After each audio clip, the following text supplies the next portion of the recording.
For more information about DACA and updates on the Resource Center, visit Texas State's website. For Bobcat Update, I'm Godinez. For more information on everything new happening at Alkek, visit their page under the Texas State website. For Bobcat Update, I'm Godinez.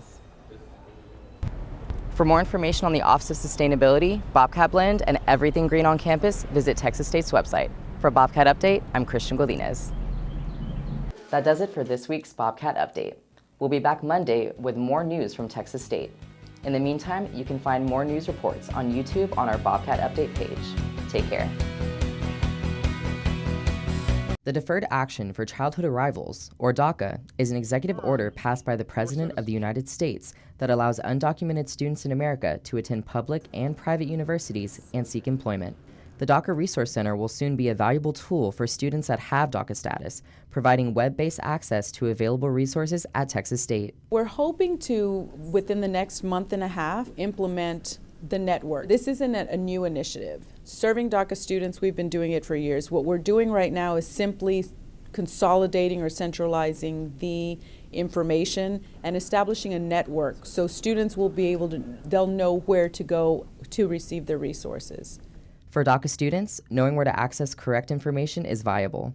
With possible changes in legislation, students under DACA can stay up to date using the Resource Center. It's important because the Supreme Court of the United States will be rendering a decision in June that will define the parameters of DACA students in universities in the United States.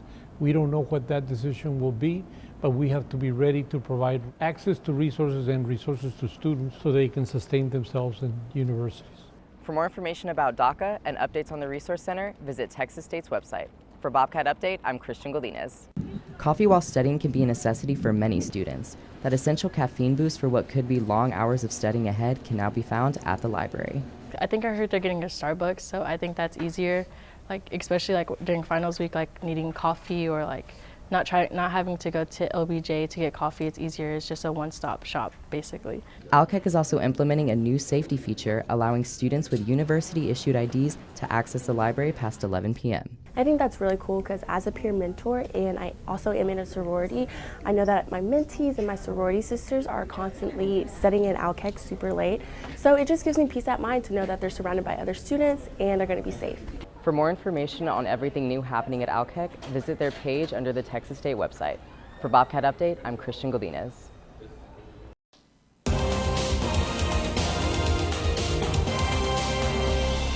Good afternoon and welcome to Bobcat Update. I'm Godinez. Thanks for tuning in.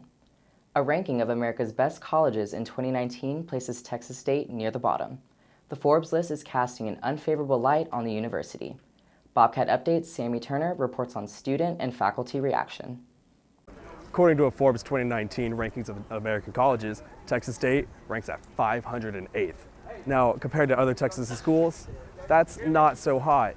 We're beaten out by the University of North Texas, UT Arlington, Texas A&M, and University of Texas at Austin. 500 whatever is definitely a bit low for my taste. Forbes says when the rankings were calculated, the magazine looked at several variables, like student debt, alumni salary, graduation rates, and student satisfaction. Texas State freshman Caleb Howell says that the low ranking fits with the university's reputation. We're definitely known as a party school.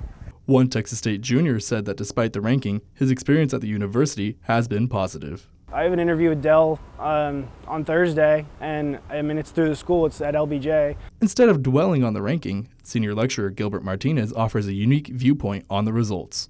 I think those things are helpful to the extent that they can help us identify what we can do better. Martinez says the university provides students with a lot of opportunities to build their futures. We hear lots of positive things, like I said, from employers who see the quality of the work that our students do. Some agree that the school provides ample opportunities, but more students need to take advantage of what's offered. If you have a year of experience in your industry, companies are more likely to hire you than people with no experience. So it's good to get internships with companies. That way you have some sort of internship experience in an industry. The university clearly has room to improve. For Bobcat Update, I'm Sammy Turner. Over the last 5 years, JCPenney's has closed about 200 stores amid slumping sales and profits. The retail chain announced today that it would be closing 6 more. The company says it will share more information after meeting with analysts in April. JCPenney currently has about 580 stores and expects sales to drop about another 4% in the current fiscal year. It is not yet known if the San Marcos location is set to shut down. U.S. markets fell sharply today, extending stock losses in one of the worst weeks since the 2008 financial crisis as coronavirus cases continue to spread, threatening world economics. The three major U.S. stock indexes entered correction territory, a 10% reversal from recent high that signals something may be awry to Wall Street. The speed of the decline was rapid, with the Dow Jones Industrial Average plunging from its all-time peak in only 10 sessions. A 10% correction could suggest a turning point in market psyche. Corporate America's earnings risk not growing this year because of the coronavirus outbreak. Analysts expect a severe decline in Chinese economic activity, lower demand for U.S. exporters, disruptions to supply chains, and higher uncertainty. As a result, earnings for the S&P 500 could plummet 13% this year. Vice President Pence will take the lead in spearheading federal efforts against the spread of the coronavirus. The announcement was made yesterday by President Trump, who held a White House briefing about the virus. So far, about 60 people in the United States have been infected, but in his comments, the president tried to downplay the fears. In response, House Speaker Nancy Pelosi today criticized the administration's lack of urgency, a sentiment echoed in Houston by former New York Mayor Michael Bloomberg. The fact is, President Trump was briefed on the coronavirus 2 months ago, but he buried his head in the sand, and his failure to prepare is crippling our ability to respond now that it's at our doorstep. Bloomberg campaigned in Texas today, where voters will participate in next week's Super Tuesday primary election. Acting Homeland Security Chief Chad Wolf says it's unlikely that all states will meet the October 1st deadline to issue Real ID compliant driver's licenses. Real ID cards have a star at the top of the card. The post-9/11 law prevents the federal government from accepting IDs that don't comply. That means some travelers may not be able to use their licenses to fly. The Department of Homeland Security says Oregon and Oklahoma are not providing Real IDs, but they will begin issuing them soon. Wolf noted that states have had 14 years to adjust and comply with the law. As part of Texas State's Common Experience, the university hosted a book signing by a former professor who's regarded as a leading country music historian. Bobcat Update's Hector Montemayor Perez reports. The book Country Music USA is widely considered as the definitive academic source on country music. The author, Bill Malone, first published his book in 1965 while serving as a lecturer at what was then Southwest Texas State. The text is now in its 4th edition.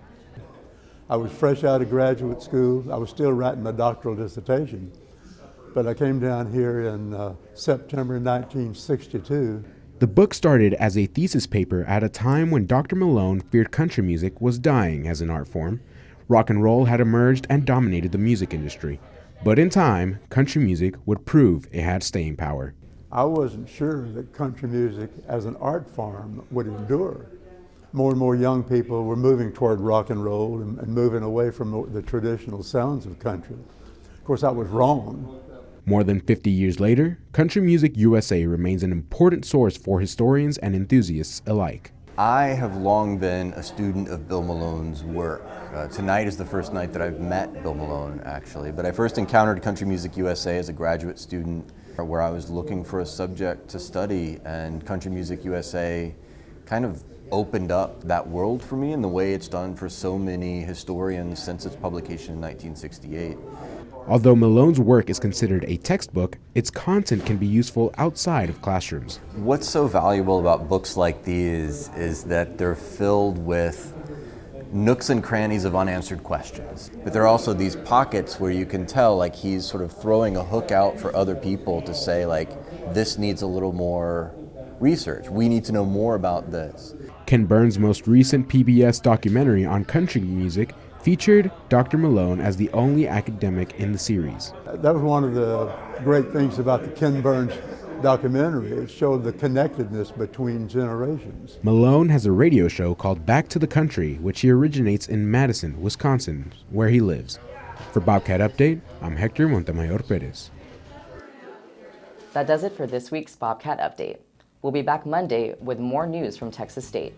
In the meantime, you can find more news reports on YouTube on our Bobcat Update page. Take care.